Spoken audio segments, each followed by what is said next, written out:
Hello बच्चों, good morning. देखिए, हम लोगों ने जो है चालकता कर ली थी। आज हमारी हेडिंग है विशिष्ट प्रतिरोध। विशिष्ट प्रतिरोध।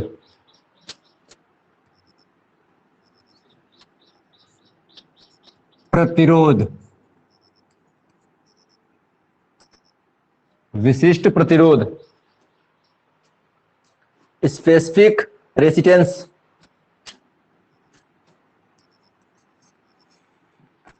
Specific resistance.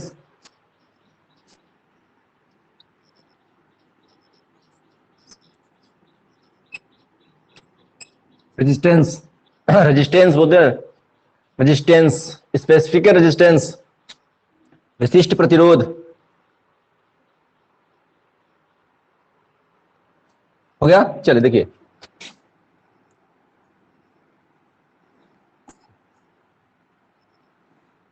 किसी चालक का प्रतिरोध, किसी चालक का प्रतिरोध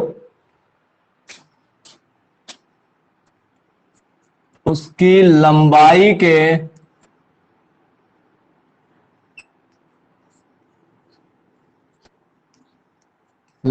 के समानुपाती तथा किसी चालक का प्रतिरोध उसकी लंबाई के समानुपाती तथा अनुप्रस्थ काट के क्षेत्रफल के व्युत्क्रमानुपाती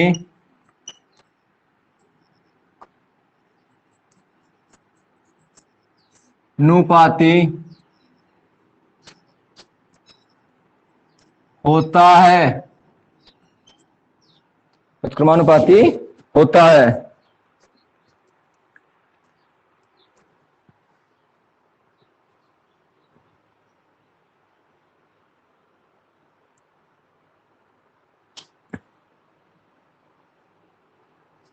हो गया। देखिए, R L R 1/A area,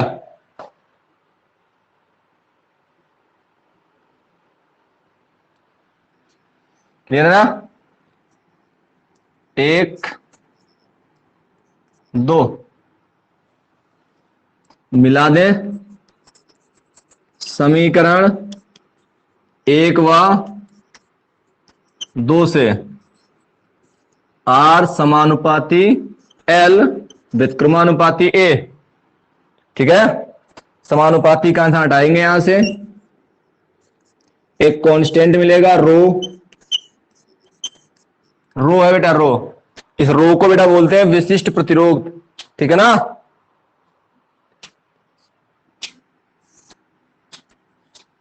जहां आर चालक का प्रतिरोध,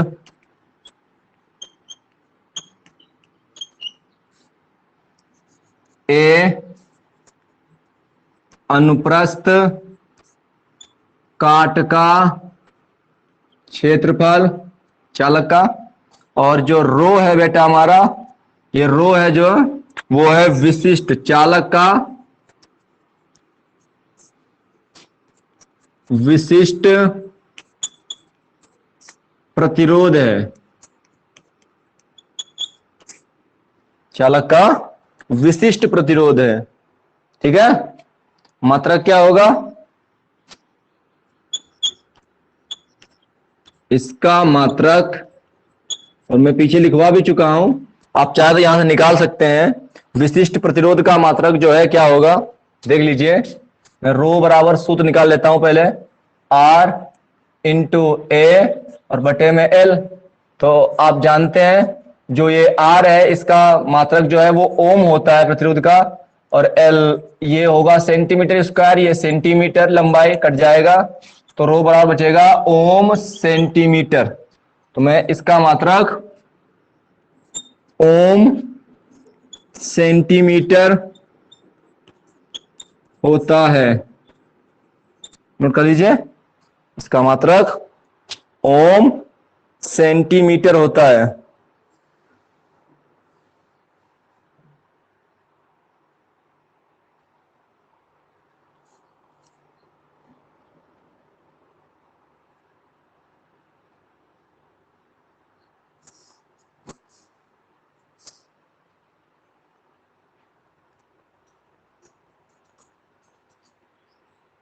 हो गया?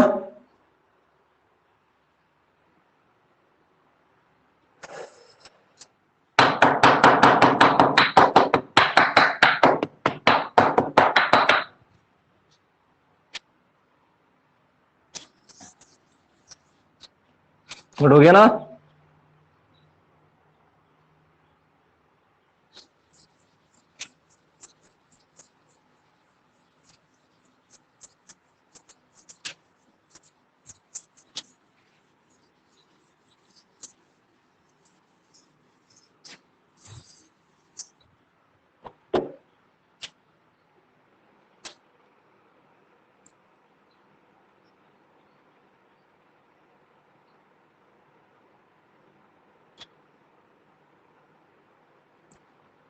आगे देखिए, नेक्स्ट बेटा हमारी विशिष्ट चालकता।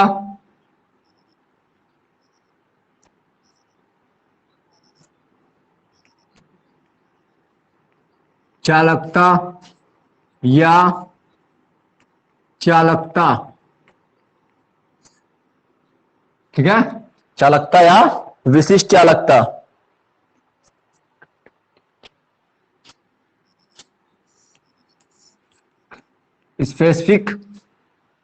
स्पेसिफिक कंडक्टिविटी,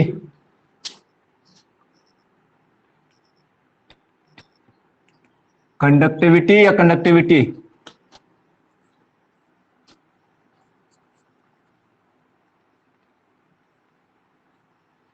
कंडक्टिविटी, कंडक्ट और वो स्थिति बना कंडक्टिविटी, ठीक है ना? करें, चलिए।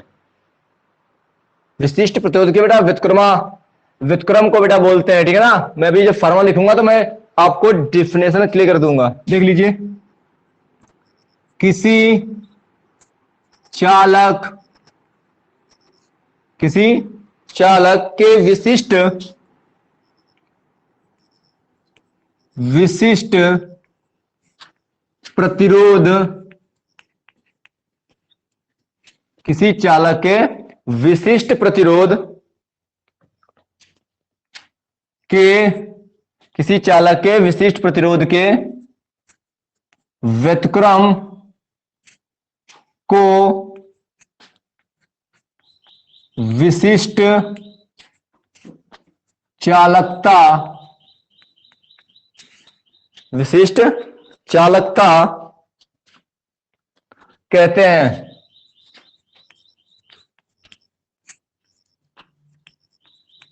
इसे कप्पा, बेटा कप्पा होता है, कप्पा से प्रदर्शित करते हैं।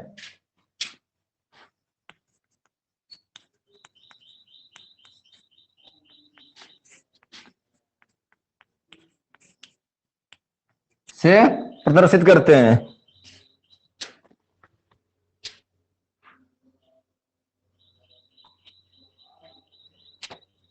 हो गया? तो क्या मिला हमको?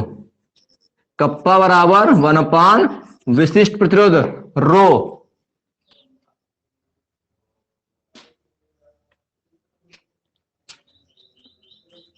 तो अगर हम लोग रो बराबर निकालेंगे तो क्या मिलेगा हमको? याद है ना?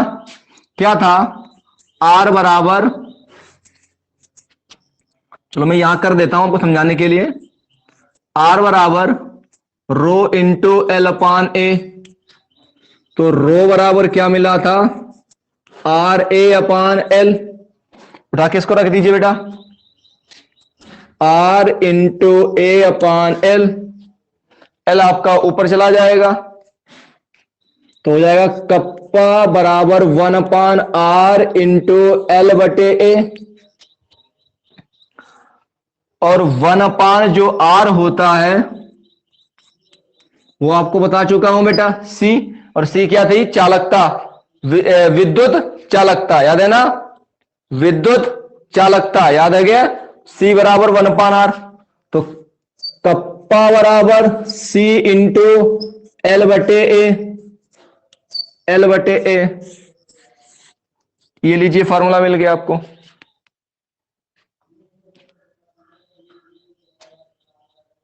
हो गया? चलिए एक नई चीज यहां देखिए, यदि, यहां से ना, यदि यदि एल 1 सेंटीमीटर हो तो ए बराबर 1 सेंटीमीटर स्क्वायर। ठीक है ना भैया? अगर उसकी लंबाई 1 सेंटीमीटर है तो उसका जो क्षेत्रफल होगा वो भी 1 सेंटीमीटर स्क्वायर होगा। तो अब इस स्थिति में आप जानते हैं यहां पर, अतः कप्पा बराबर हो जाएगा C के। और C हमारा क्या है बेटा? कप्पा क्या है?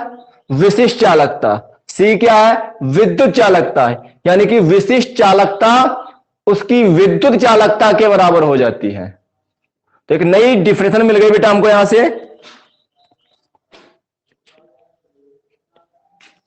यदि किसी चालक की लंबाई 1 सेंटीमीटर, यदि किसी चालक की लंबाई 1 सेंटीमीटर तथा अनुप्रस्थ काट का क्षेत्रफल 1 सेंटीमीटर स्क्वायर है,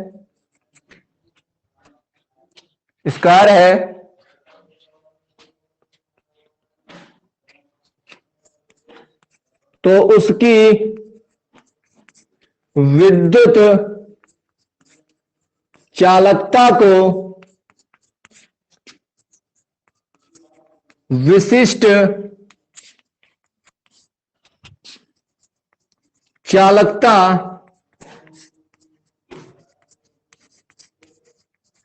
कहते हैं।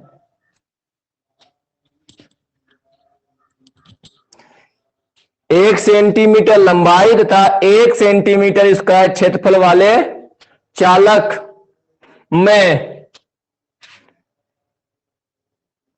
प्रवाहित विशिष्ट विद्युत चालकता उसकी विशिष्ट चालकता कहलाती है। चाहे ऐसे बेटा बोल दो डिफिनेशन को। ठीक है ना? मैंने क्या बोला है?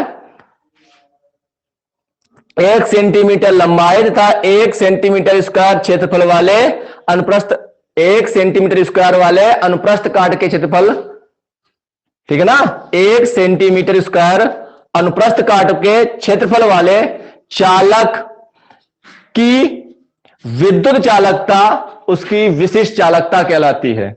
जैसा भी आप डिफरेंस को बेटा बना लें, नोट कर लीजिए। और ये देखिए लिखा हुआ है, किसी चालक के विशिष्ट प्रतिरोध का व्युत्क्रम क्या कहलाता है? कप्पा कहलाता है, विशिष्ट चालकता कहलाती है। नोट कर लीजिए।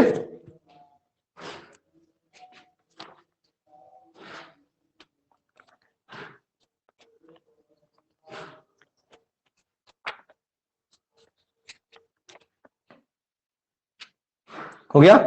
चलो इसका मतलब कर लेते हैं हम लोग, याद होगा।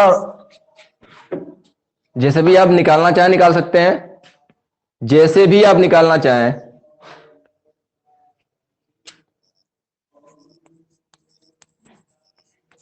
इसका मात्रक क्या होता है? क्या होगा? रो का तो बेटा बताया था हमने, 1/रो। रो का क्या था, ओम सेंटीमीटर, ये तो था।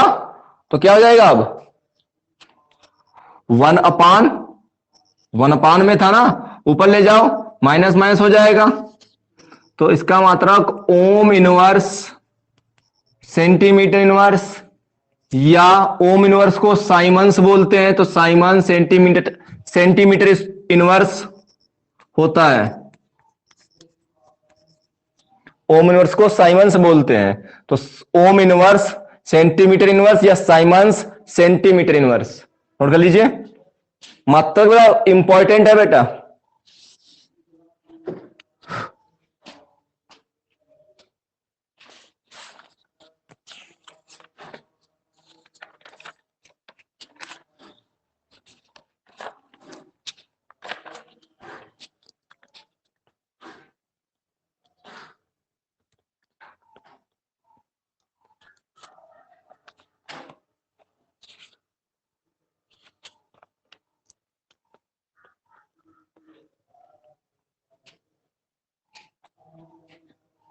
हो गया बेटा दे, चलिए।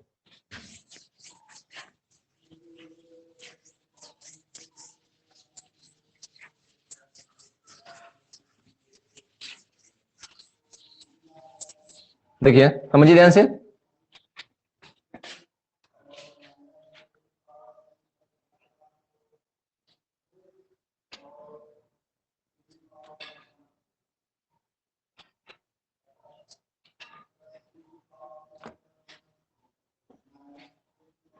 हो गया। चलिए अब बेटा अगली हमारी हेडिंग है सेल स्थिरांक।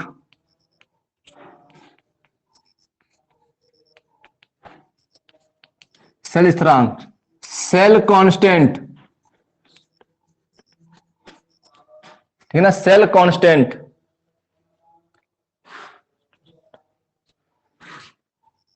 सेल कांस्टेंट, इसको जी स्टार से प्रति करते हैं, कप्पा बटे सी। तो आप जानते हैं कि कप्पा क्या है, विशिष्ट चालकता, और सी है हमारी विद्युत चालकता। तो किसी विशिष्ट, किसी चालक के या किसी चालक में उत्पन्न विशिष्ट चालकता तथा विद्युत चालकता के अनुपात को सेल स्थिरांक कहते हैं। बेटा परिभाषा आपकी बन के क्लियर हो गई। जैसे भी आप बनाना चाहें बेटा बना सकते हैं, ओके, जैसे भी बेटा बनाने चाहें बना सकते हैं, ये आप पे डिपेंड है।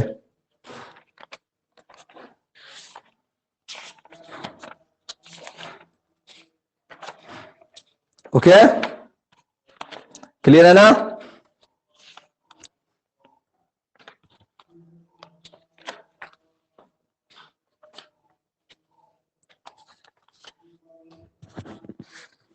बना लोगे,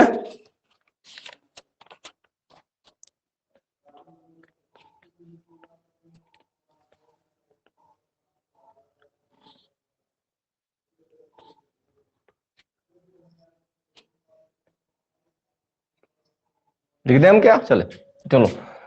किसी विद्युत अपघटनी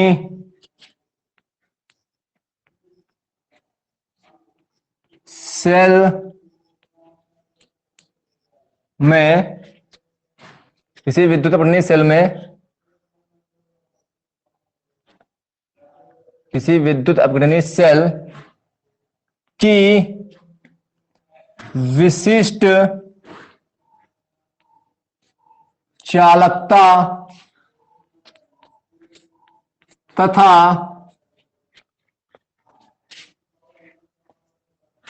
विद्युत चालकता के अनुपात, किसी विद्युत सेल की विशिष्ट चालकता तथा विद्युत चालकता के अनुपात को सेल स्थिरांक कहते हैं। इसे जी स्टार से प्रदर्शित करते हैं। चाहे तो बेटा अपनी बुक में देख लेना इसको कैसे करते हैं, वैसे लिख लेना आप लोग। हो गया, हो गया ना?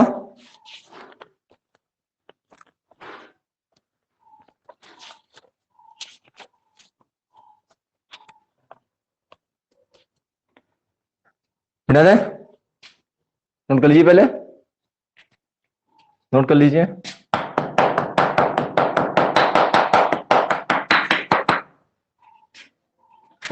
नोट कर लीजिए आप लोग।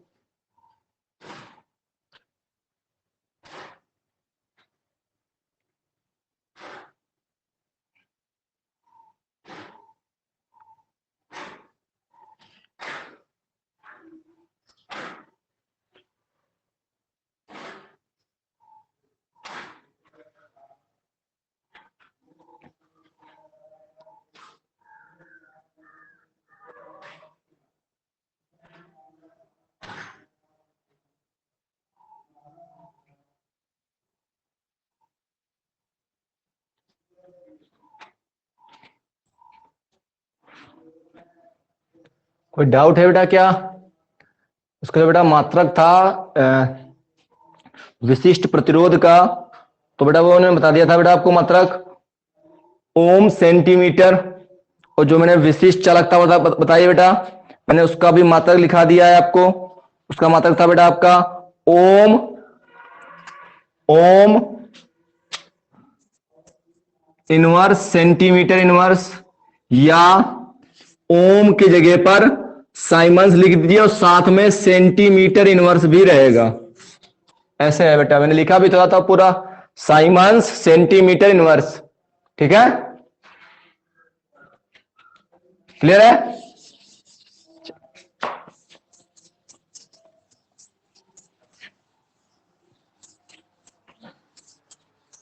नेक्स्ट देखिए बेटा हमारा, नेक्स्ट बेटा पॉइंट है हमारा, नेक्स्ट हेडिंग है तुल्यांकी चालकता।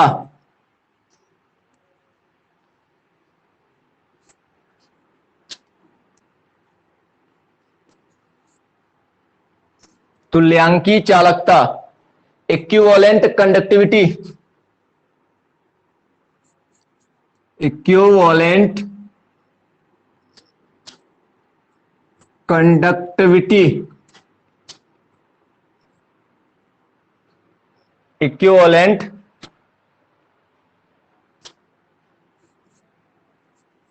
ए क्यू यू आई बेटा है, आपको सही मुझे लग नहीं रहा था कि दिखाई दे रहा, मैं सही कर दिया। ठीक है, अब दिख रहा होगा।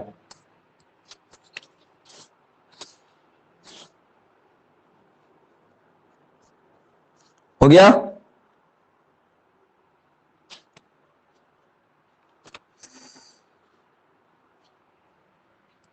तुल्यांक चालकता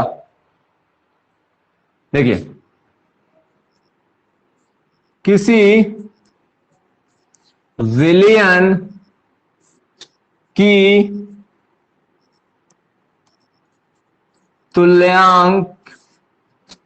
तुल्यांकी चालकता, किसी विलयन की तुल्यांकी चालकता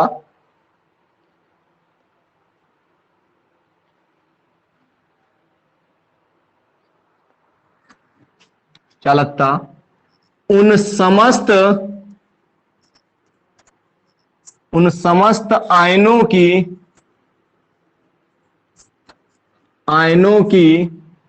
किसी विलयन की तुल्यांकी चालकता उन समस्त आयनों की चालकता है जो जो 1 ग्राम तुल्यांक, जो 1 ग्राम तुल्यांक विद्युत अपघट्य को, जो 1 ग्राम तुल्यांक विद्युत अपघट्य को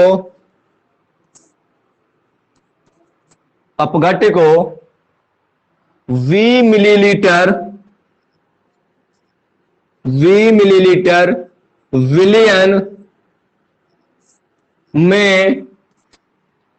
में विलय करने से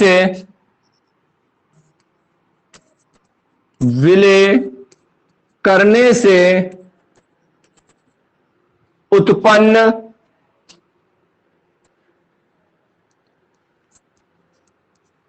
होती है। इसे लैम्डा चाहे ऐसे बना लो और चाहे ऐसे बड़ा कर दो, EQ से प्रदर्शित करते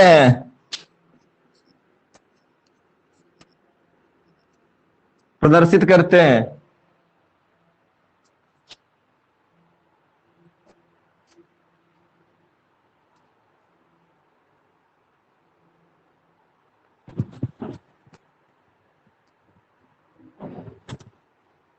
हो गया?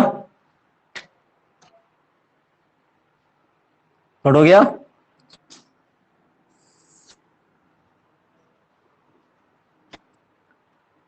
आगे देखिए, कुछ बातें और लिख रहा हूं। किसी वैद्युत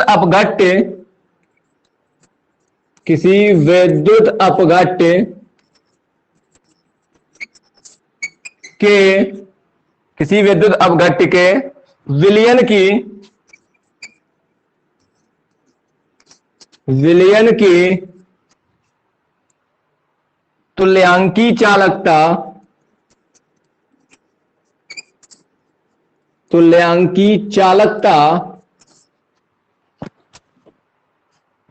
का मान उसके विशिष्ट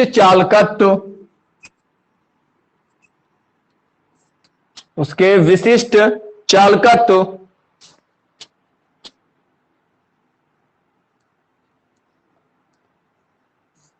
तथा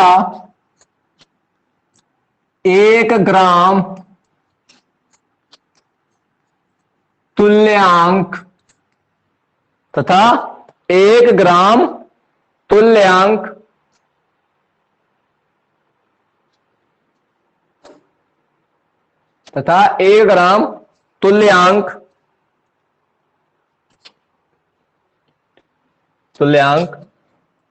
विलयन के घन सेंटीमीटर, यहां पे घन सेंटीमीटर, यहां वी मिलीलीटर। अभी बेटा मैं बताऊंगा आपको। घन सेंटीमीटर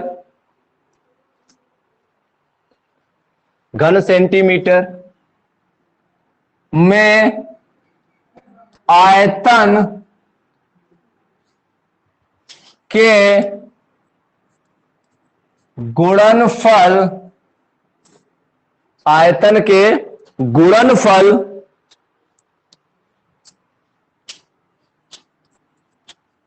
के बराबर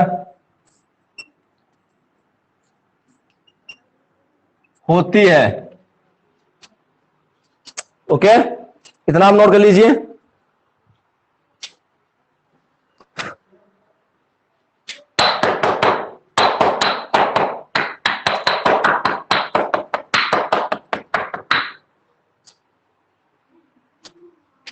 V मिलीलीटर है तो ना, वहां पे घन सेंटीमीटर मैं बता दूंगा बेटा। अभी आप चाहे तो वहां पर भी लिख सकते हैं V मिलीलीटर। अगर आप चाहें तो यहां पर भी आप V मिलीलीटर लिख सकते हैं, मैं अभी बता दूंगा बेटा आपको।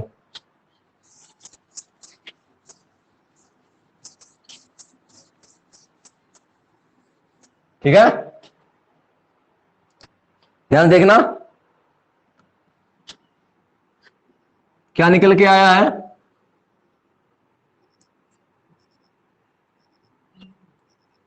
तुल्यांकी चालकता बराबर विशिष्ट चालकत्व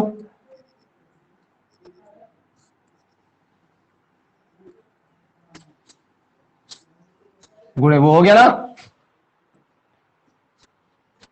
ये हो गया ना,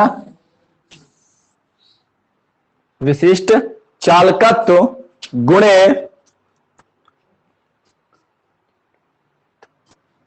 गुणे 1 ग्राम तुल्यांक वाले 1 ग्राम तुल्यांक वाले विलयन का घन सेंटीमीटर में आयतन, आप चाहें तो लिख सकते हैं V मिलीलीटर में आयतन या मिलीलीटर में आयतन, ठीक है ना, विलयन का मिलीलीटर में आयतन। अब ये घन सेंटीमीटर मिलीलीटर क्या है वो देखिए बेटा, ध्यान सुनना मेरी बात। जो आपका 1 घन सेंटीमीटर होता है वो 1 मिलीलीटर के बराबर होता है। तो आप यहां पर चाहें 1 घन सेंटीमीटर की जगह पर आप मिलीलीटर उपयोग कर सकते हैं कि 1 घन सेंटीमीटर जो है वो मिलीलीटर के बराबर होता है।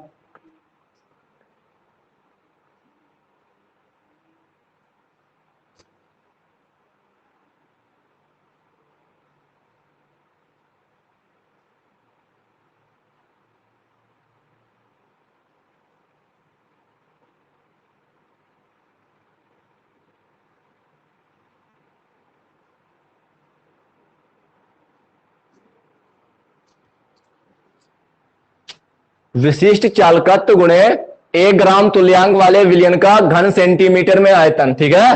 तो अब 1 घन सेंटीमीटर 1 मिलीलीटर के बराबर होता है, तो आप वहां पे चाहें तो अपना मिलीलीटर भी लिख सकते हैं। तो मैंने परिभाषा में मिलीलीटर शब्द जोड़ दिया था इसीलिए, और वहां पे मैंने घन सेंटीमीटर लिखा जिससे कि आपको दोनों वर्ड क्लियर हो जाएं। ओके, चलिए आगे देखिए, इसको हम लोग लिखते हैं लैम्डा ई क्यू, इसको हम लोग लिखते हैं कप्पा। अब वो लिखा है 1 ग्राम तुल्यांक वाले विलयन का आयतन, तो ये लीजिए V, ठीक है ना, क्लियर है ना V। अब ये आपका है में, आप मिलीलीटर में लेते तो मिलीलीटर में लिख लीजिए, घन सेंटीमीटर तो घन सेंटीमीटर में लिख लीजिए। अब जानते हैं कि जो 1 घन सेंटीमीटर है वो 1 मिलीलीटर के बराबर होता है।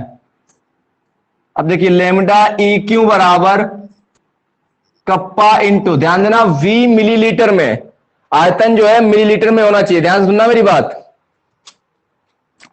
आपने पढ़ा था N बराबर विलेय के मोलों की संख्या बटे आयतन मिलीलीटर में, याद है ना।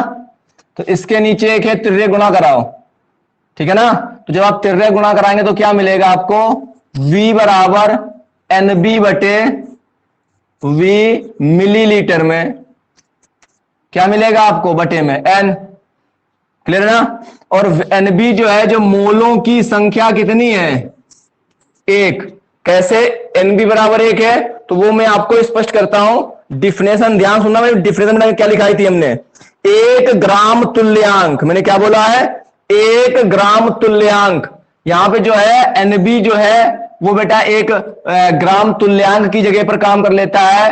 तो यहां पे जो है NB का जो वैल्यू है, जो विलेय के ग्राम तुल्यांकों की संख्या है, जो विलेय के ग्राम तुल्यांकों की संख्या है वो 1 ग्राम हमने बता दिया, 1 ग्राम ले रखी है, ठीक है ना। तो यहां से जो है इसके यहाँ पे जो है V का जो मान निकल के आया है वो आया है 1 बटे में N। तो मैं पूरा सही से लिख देता हूं, ये लीजिए,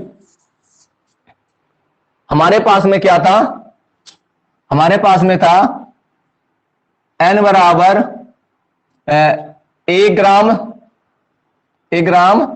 ग्राम तुल्यांक विलेय के मोलों की संख्या।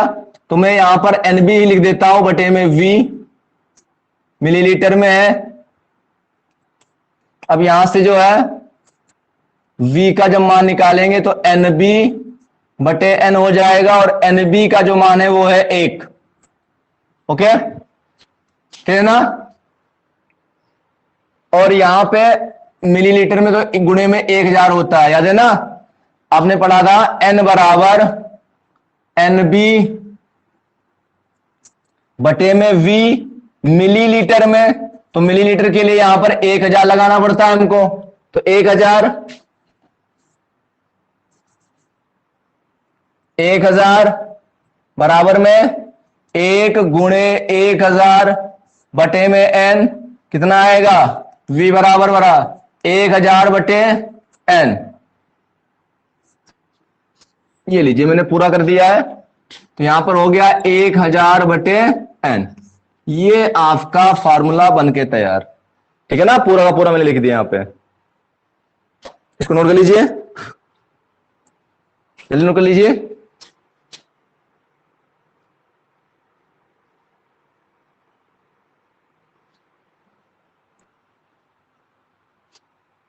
हो गया।